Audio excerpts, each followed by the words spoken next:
क्या सरकार के लिए मुद्दे बदल गए हैं? 15 दिन पहले कोरोना मुद्दा था, लेकिन अब चाइना। क्या अगले 15 दिन में फिर मुद्दा बदल जाएगा? नमस्कार, मैं हूं सुब्रत भट्टाचार्य और आप देख रहे हैं युग करवट न्यूज। हमारे साथ है प्रधान संपादक सलामत मियाँ जी और हमारे कॉलमनिस्ट पंकज शर्मा जी। क्या सरकार और जनता का, या हम कहें मीडिया का, मुद्दा बदल गया? पहले 15 दिन तक खूब कोरोना कोरोना कोरोना, अब चाइना चाइना, और इसके बाद क्या चुनाव चुनाव चुनाव? मुझे लगता है आपको डर नहीं लगता भट्टाचार्य जी। आप तो बिल्कुल बेबाकी से बहुत बात कर देते हैं। और मुझे याद होगा कि हम लोगों ने शायद इसी चैनल पे बैठ के बात करी थी। ये साहस सर आपसे ही मिला है। नहीं नहीं, शुक्रिया। और मुझे याद है कि हमने और आपने और पंकज ने शायद यही बात यहाँ बैठे की थी कि आने वाले दिनों में कोरोना बिल्कुल खबरों से गायब हो जाएगा। और ये भी कहा था हमने कि फिर राजनीति चीन चुनाव पे मामला चलेगा, और देखिए वो चल रहा है। दरअसल मुद्दे तो गायब होते जाएंगे, इसमें कोई दो राय नहीं है, क्योंकि जहाँ जहाँ अगर कुछ देखा जाता है कि जहाँ पे करने की कुछ नहीं होता है और दिमाग डाइवर्ट करने की चीज़ होती है, तो वहाँ इस तरह की चीज़ें हो जाती हैं।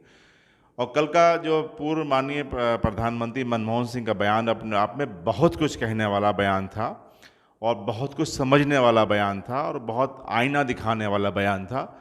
उसमें उन्होंने कम शब्दों में बहुत बातें कह दी हैं, और शायद अगर कोई इसको समझने की कोशिश करेगा तो उसको समझ सकता है। और आपने जो कहा कि कोरोना गायब हो गया, ये हम पहले से कह रहे थे। देखिए, जब 500 मरीज़ थे तो कोरोना इतना हावी था, अखबारों में, चैनल में, मीडिया में, तमाम जगह पे लॉकडाउन, ये तमाम। उसके बाद आज 15,000 मरीज़ रोज़ हो रहे हैं, मौतें हो रही हैं, तब कोई ख़बर नहीं है।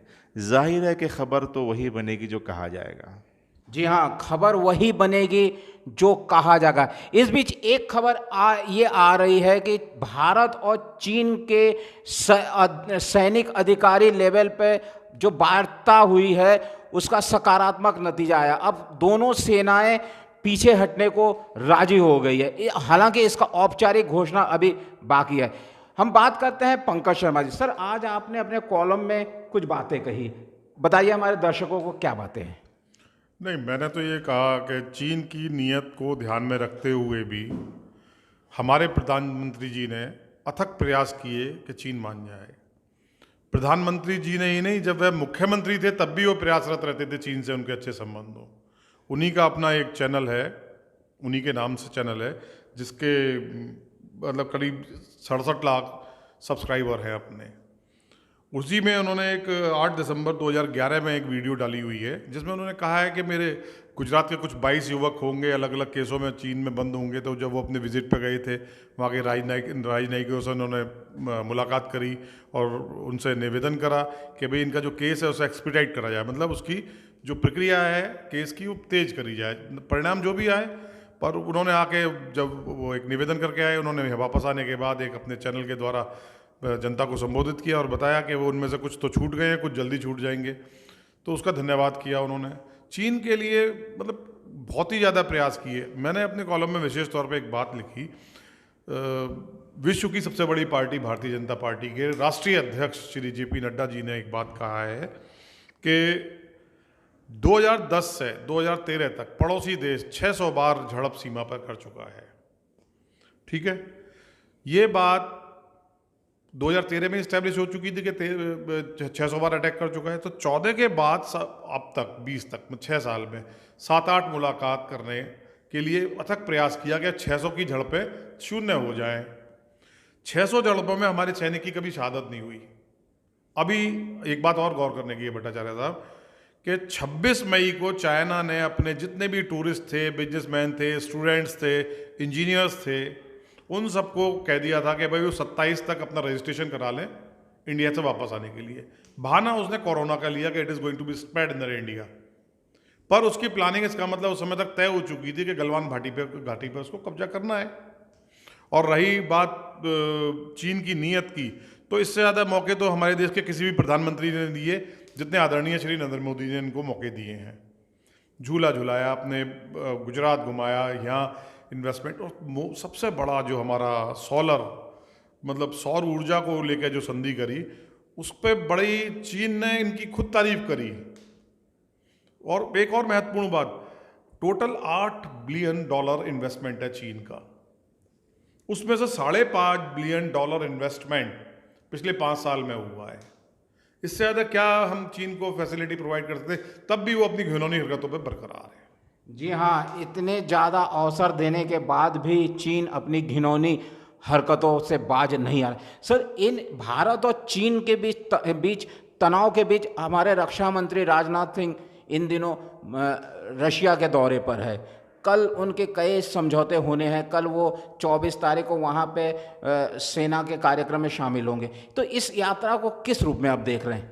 देखिए, बहुत महत्वपूर्ण यात्रा है और रक्षा मंत्री के कहने का वो पहली बार मॉस्को पहुँचे हैं, और लेकिन उन्होंने जाने से पहले एक बयान जारी किया था और कहा था कि वहाँ पे जो है चीनी नेताओं से नहीं मिलेंगे। ये बड़ी चीज़ है, और वहाँ पे जो है हमारे विदेश मंत्री और चीनी विदेश मंत्री की मुलाकात है, लेकिन रक्षा मंत्री के तौर पर राजनाथ सिंह किसी से मुलाकात नहीं कर रहे हैं। उन्होंने इस बात का संकेत दे दिया है। जाहिर है ये हमारा इस बात का भी संकेत है कि चीनी हरकतें कर रहा है, तो उसको हम बर्दाश्त नहीं करेंगे।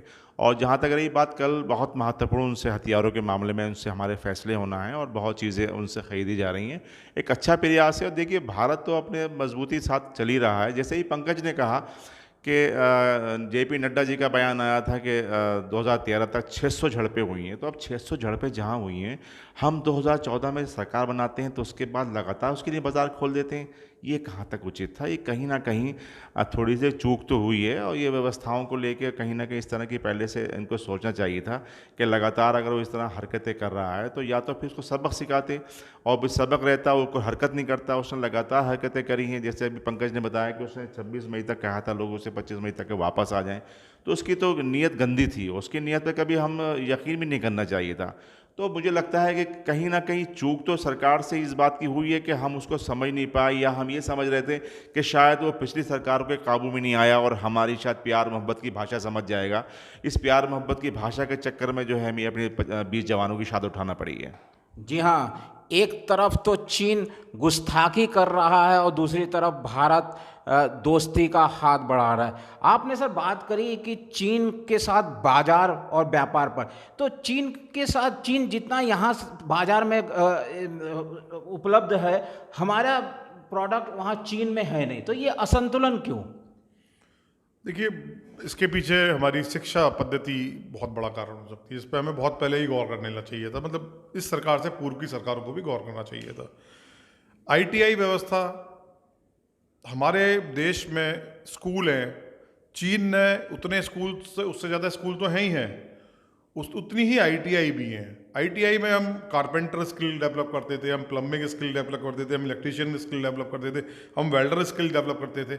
आज आप अपने चारों ओर नज़र उठा के देख लें, कितने skilled certified carpenter, plumber, electrician, ये सब मिलेंगे आपको। स्किल लेवल की अवेलेबिलिटी, और इस बात पर इसने 1975 से काम करना शुरू कर दिया था कि भाई मैंने स्किल डेवलप कर ली है।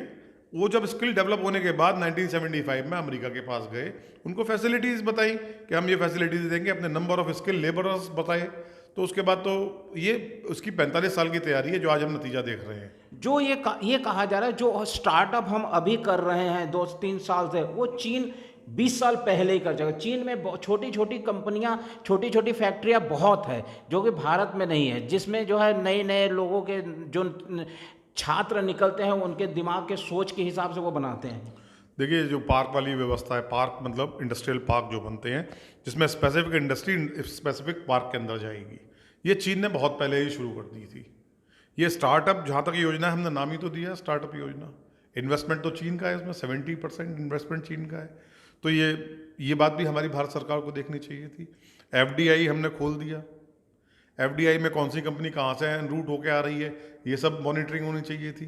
मैंने काफ़ी पहले से बोल रहा हूँ मैं कि जो बेसिक प्रॉब्लम जो मुझे लगती है, हमारे और अमेरिका के जो करीबी रिश्ते हैं, चीन हमको मैसेज देना चाहता है कि भाई आप अमेरिका की जो शेप है, जो काम करते हैं, आप अमेरिका के बगलगीर ना बने। मैं चीन हूँ, तो हमको भी ये बताने चाहिए हम भारत हैं। आर्थिक व्यवस्था के ऊपर हम डेंट बड़े तरीके से मार सकते हैं, लेकिन अभी तुरंत आप ये सोचें कि टीवी तोड़ के, मोबाइल फोड़ कर आप उसकी आर्थिक व्यवस्था पर डेंट मार लेंगे, ये जैसे चीन सुयोनित षड्यंत्र करता है, हमें पॉजिटिव योजना के साथ इसको काउंटर करना है। It will take time. अभी नहीं कर पाएंगे। जी हाँ, ये समय लगेगा। एक सवाल है सर, जैसे हमने पहले कोरोना के टाइम में ये सवाल पर बात करी थी कि क्या हम 5 ट्रिलियन इकोनॉमी बन पाएंगे इस संदर्भ में कि जो चीन के साथ हम इस तरह से कह रहे हैं कि वो चीनी सब सामानों का बहिष्कार करेंगे, चीन के सारे से इससे ख़त्म कर दे, उसके बाद क्या 5 ट्रिलियन इकोनॉमी बनने की संभावना बन सकती है? नहीं, 5 ट्रिलियन इकोनॉमी अभी तो देखिए सपने की बातें हैं। ये सपने की बात कोरोना से पहले भी थी, तब शायद सपना हम 2-4 साल में पूरा कर सकते थे। अब कोरोना ने ऐसा आके आर्थिक व्यवस्था को बिल्कुल ही प्रभावित कर दिया कि कभी 5 ट्रिलियन की बात ना करें। 5 ट्रिलियन एक बहुत बड़ा सपना है जिसे अभी देखना नहीं चाहिए। सबसे महत्वपूर्ण बात जो है वो ये है कि हमको अपनी इकोनॉमी पे सबसे ज़्यादा गौर करना है। आप चाइना को ओवरनाइट काउंटर नहीं कर सकते। प्रधानमंत्री जी को भी ये बोलना चाहिए पब्लिक में आके कि भाई चाइना का हमने बहिष्कार कर रहे हैं, उसकी सोच का बहिष्कार कर रहे हैं। जो हो गया वो हो गया, हमें अब काउंटर प्रोडक्ट अपने करने हैं। एमएसएमई को आप डेवलप करें, उसमें चाइना निवेश को ख़त्म करें। मतलब बहुत सारी और नई बातें हैं जिस पर प्रधानमंत्री को खुद ही अब आकर संबोधित कर देना चाहिए। और WTO, हमारे देश के प्रधानमंत्री, हमारे देश की सरकार पर भी प्रेशर होता है WTO को, IMF का, वर्ल्ड बैंक का, कि आपको ये करना है, आपको ये ग्लोबल मार्केट ओपन है। ये पॉलिसी है भट्टाचार्य साहब, वर्ल्ड की, IMF की, WTO की। हर ऑर्गेनाइजेशन आपके ऊपर है कि आपको सर्टेन है कि आपको ये चीज़ करनी है, इस देश से इतना कर सकते हैं, उस देश से इतना कर सकते हैं। तो इसमें ये नहीं कि भारत सरकार की समस्या है, भारत सरकार पे संकट भी है कि उन नियमों का भी पालन करना है उनको जो WTO ने बना रखे हैं, IMF ने बना रखे हैं, वर्ल्ड बैंक ने बना रखे हैं। तो ये पब्लिक जो, मैं तो इसको बिल्कुल ही ना समझ मांग कहूँगा कि चीन के बहिष्कार करना है हमको। जी हाँ, ना समझ मांग ही कहेंगे। सर, आज आपने तीसरी आंख में जिक्र किया कि चीन ने बड़ी सोची समझी रणनीति के तहत हमारे इधर के जो साउथ ईस्ट एशिया में काम करे। पहले श्रीलंका, नेपाल को बहुत सारा कर्ज देकर एकदम विवश कर दिया। क्या है पूरा? नहीं, देखिए उसने बहुत सिस्टमेटिक तरीके से काम किया है। 150 जो हैं देशों को उसने लोन इतना दे दिया है कि उनकी औकात नहीं है कि उसके सामने खड़े हो जाएं। और सब जब जाहिर है कि साहूकार बन गया है, वो साहूकार के सामने फिर कोई बोलता नहीं है। जो साहूकार कहता है वही कहता है, वही उसने किया। पाकिस्तान के साथ भी उसने ये किया कि जो चाइना और पाकिस्तान कॉरिडोर बना है वो भी जैसे हम पहले फिल्मों में देखते थे कि साहूकार पैसा देता है फिर आके घर का सारा सामान ले जाता है, वही बिल्कुल उसने किया। वही मालदीव के साथ किया, वही श्रीलंका के साथ किया है, वही पाकिस्तान के साथ, वही नेपाल के साथ, वही बांग्लादेश के साथ। उसने उनको कर्जा भी दिया, साथ साथ कई हज़ार एकड़ ज़मीन भी उनसे लिखवा ली अपने नाम। कुछ उन्होंने बंदरगाह लीज पे ले ली 99 साल के लिए। तो उसने इस तरह से कर लिया है कि जाहिर है सब कुछ बंधक बना लिया है। ये लोग नहीं बोल पाते। अब देखिए, भारत इतना हमारा बड़ा भाग्यशाली ये मामला ये है, हम खुशनसीब इस बात के हैं कि हमने एक पैसा भी चीन से नहीं लिया। हमारे चीन पे कोई चीन का हमारा दबाव नहीं है। इसीलिए जो है चीन हमारे पर हावी होने की कोशिश भी नहीं करता। ये बात ठीक है कि हमारी कुछ गलतियां रही हैं, हमने उसको बाज़ार में आने की इजाज़त दे दी है, और जिसकी वजह से अगर कोई, जैसे पंकज ने कहा कि टाइम लगेगा उसमें केसेस जो हमने जो उसकी बाज़ार पे कम करने के लिए, बट वो कहीं ना कहीं अगर हम उसको यहाँ से भगाएंगे तो कुछ तो हमारी फाइनेंशियली प्रॉब्लम हमारे साथ आ सकती है। लेकिन कोई बात नहीं है, जैसे और हम इतनी फाइनेंशियली झेल रहे हैं ये भी झेल लेंगे।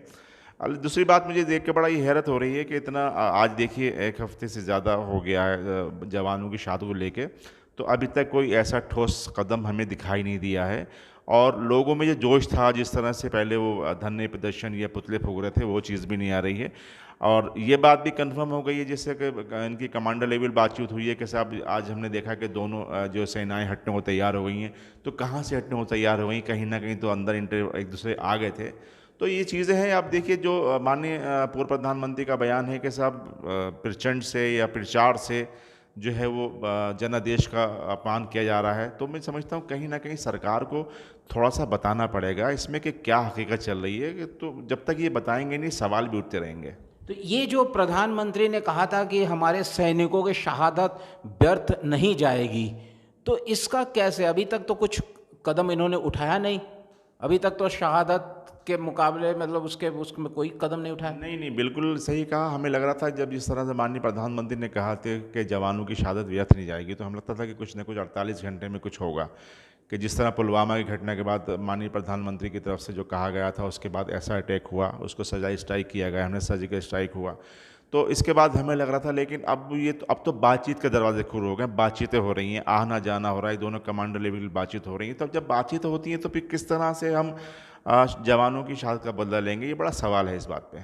एक हम चर्चा कर रहे थे कि जो 15 जून को झड़प हुई थी उसमें चीनी सेनाओं को भी बहुत नुकसान हुआ, और आज ग्लोबल टाइम्स ने भी स्वीकार किया कि जो कमांडिंग ऑफिसर उनके थे वो मारे गए और बहुत सारे सैनिकों, क्या कहेंगे? हाँ नहीं, बिल्कुल। कल चीन के जो अखबार, ये बड़ा पॉपुलर अखबार है ग्लोबल टाइम्स, इसने भी कल लिखा था कि जो भारतीय जवानों ने जो है जिस तरह जांबाजी का परिचय दिया था, तो जाहिर है कि हमने पहले भी कहा कि नुकसान तो हमने बहुत किया है, लेकिन नुकसान तो हो गया है, लेकिन अब जो हमारा नुकसान हो गया उसकी भरपाई होना भी बहुत ज़रूरी है। जी हाँ, हमारा जो नुकसान हुआ है उसकी भरपाई बहुत ज़रूरी। एक छोटी सी बात या छोटा सा विषय, कोरोना पे थोड़ा चर्चा कर ले सर। 4.5 लाख के करीब मरीज आ गए, लेकिन कहीं कोई चर्चा नहीं, कहीं कोई अब भय नहीं, लोग सड़क में घूम रहे थे, निकल रहे हैं। मृतकों की संख्या भी 14,000 के करीब पहुंच गई। अब ना तो कोई ये पूछता है कि प्रशासन क्या कर रहा है या सरकार क्या कर रही है, सब अपने लग रहा है कि अब कोरोना को भूल गए।